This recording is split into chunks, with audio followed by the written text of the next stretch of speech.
All right, so now we're going to return again to play, and I've included some of the same resources that I included in the toddler lecture, and we're going to focus expressly on where the preschoolers fall in that continuum.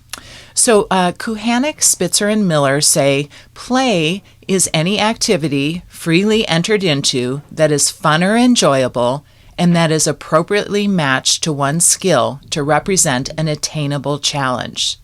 So let's unpack that a little bit.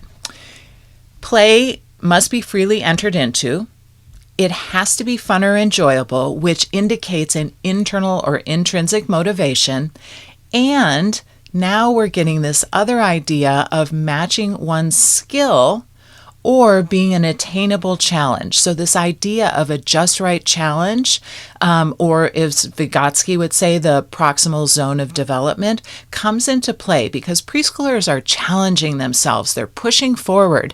But just as we know with ourselves, if something is too easy, it's a little bit boring. If something is way too hard, we don't want to approach it because of fear of failure or the difficulty level or the amount of effort that needs to be devoted towards it.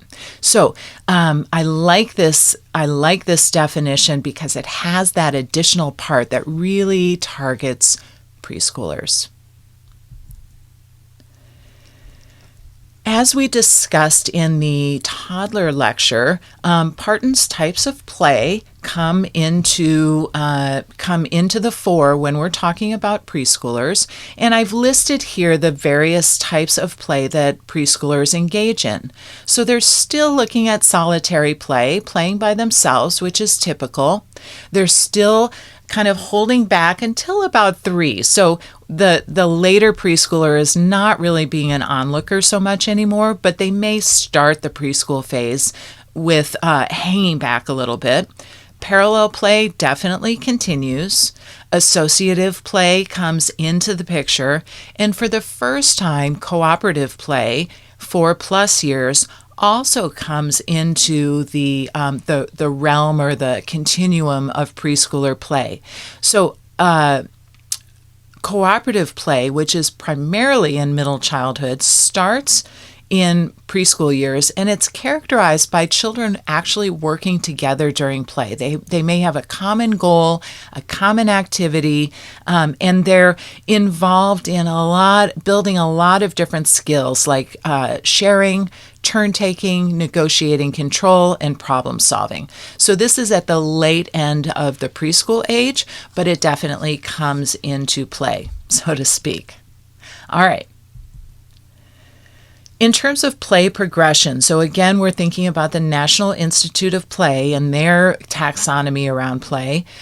There is physical and body play, especially rough and tumble play. So preschoolers know their bodies, they can control their bodies, they love to move their bodies, they're learning through moving their bodies, and so they're engaging in a lot of physical play, especially rough and tumble play.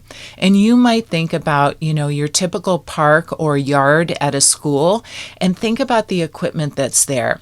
Who you see on it at the very young end of the spectrum is preschoolers. They're swinging, they're climbing, they're sliding, they're jumping up and down on the tan bark or the surface. They're able to mount those geodesic domes and move around within that. So they're doing a lot of physical play. They're also playing with objects. They're doing pretend or pretense play. They're engaged now in symbolic or imaginative play, so using language and engaging in play that has to do with themes. All of that kind of figures into the symbolic and imaginative phase. And what's emerging is games with rules. So those games may be board games, they may be gross motor games, they might be have to do with online games, all different kinds of games, but they have rules, and preschoolers are negotiating this idea of what's okay and what's not okay, and what's fairness, what's sportsmanship, what's participation, what's competition. So this is just starting in the preschool age, and we'll see it continue to develop and mature as we move into middle childhood. The benefits of play for preschoolers are many. Here's some of them. There are definitely physical benefits, both fine motor and gross motor. Play is encouraging kids to be out of doors, to push themselves into new challenges and to build motor skills, and to develop fine motor skills like when handling small objects or manipulatives. So there's a lot of physical benefit of play. Children are also building language skills when they engage in cooperative play, and their success depends on their ability and their patience in explaining themselves. So they're pushed to refine their language through play.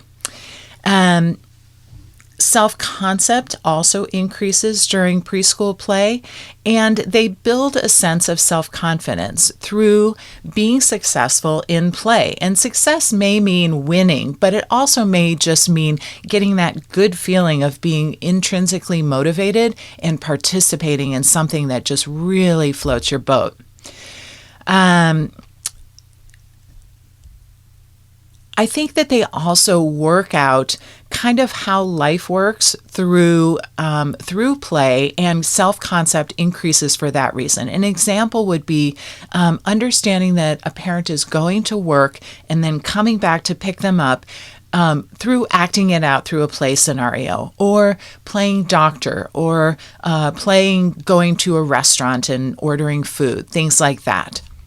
Finally, social development is taking off during the preschool years because children are listening, negotiating, and compromising. These are very challenging skills for 4 and 5-year-olds. They're kind of challenging for some adults, but they start in those preschool years, and although kids are still very egocentric and unable to think beyond their own needs, they are working with others, they're identifying similarities and differences with others, and they're getting experiences of communicating and playing with peers, which will then help them as they go into that school environment. And, when we talk about school, which we're going to do in just a minute, preschool is definitely a part of school. But when we say school, we are thinking about kindergarten through 12th grade. All right. And school readiness. So school readiness is a huge area for the preschooler. They are developing skills in many areas. I actually earlier in my career worked with a number of childcare centers in San Francisco and preschools, and was asked to develop a school readiness handout. Well, that school readiness handout turned into a booklet that looked at all the dimensions of being ready to go to school. And it's complicated. It's very complicated, but it boils down, and this is from the American Academy of Pediatrics, into readiness in a number of different areas. So if you want to talk about school readiness, I have a wealth of information. I'm happy to go there with you. But for now, we'll summarize. So adaptive skills, kind of number one in terms of kindergarten teachers' desires for incoming kindergartners. So what adaptive skills are the ability to say what you need, the ability to manage your clothes when you go to the bathroom, the ability to say that you need help, the ability to take care of your belongings and put them on the hook or in the cubby, the ability to follow multi-step directions, the ability to negotiate an environment that has a lot of kids and tends to be quite busy. So all of those adaptive skills are at the very top of the list. Next is social emotional skills, and that is the preschooler's ability to regulate their emotions and engage with both adults and peers in this environment. And think about it, when they go into school, they don't have their parent present, right? In preschool, sometimes we have co-op preschools where the parent's very present.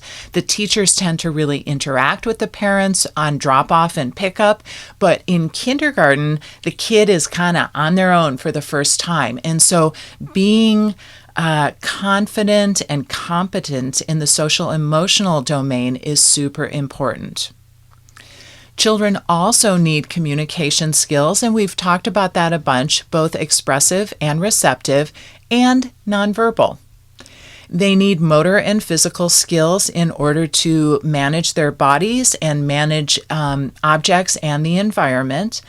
And again, graphomotor skills come into play at this point. And finally, and this is pretty interesting, right? When you think about school readiness, a lot of people think the first thing is academics. They need to be able to learn academics. Well, academics in almost every checklist and every readiness list comes at the bottom. So the cognitive piece, what we're looking for is that kids have concept readiness. So they know their numbers, their colors, size, shape, which came first, last, in the middle, above, underneath, right? So the concepts are very important, but we are not actually, or we should not be actually requiring children to have academic skills before they go into kindergarten because it's not developmentally appropriate. What we want is pre-academic skills that prepare or poise the child to go into the academic environment of kindergarten and be ready to jump off into more academic pursuits. Again, I have a lot of information about kindergarten readiness, and if it's an area of interest, please just let me know and we can go into it much more in depth.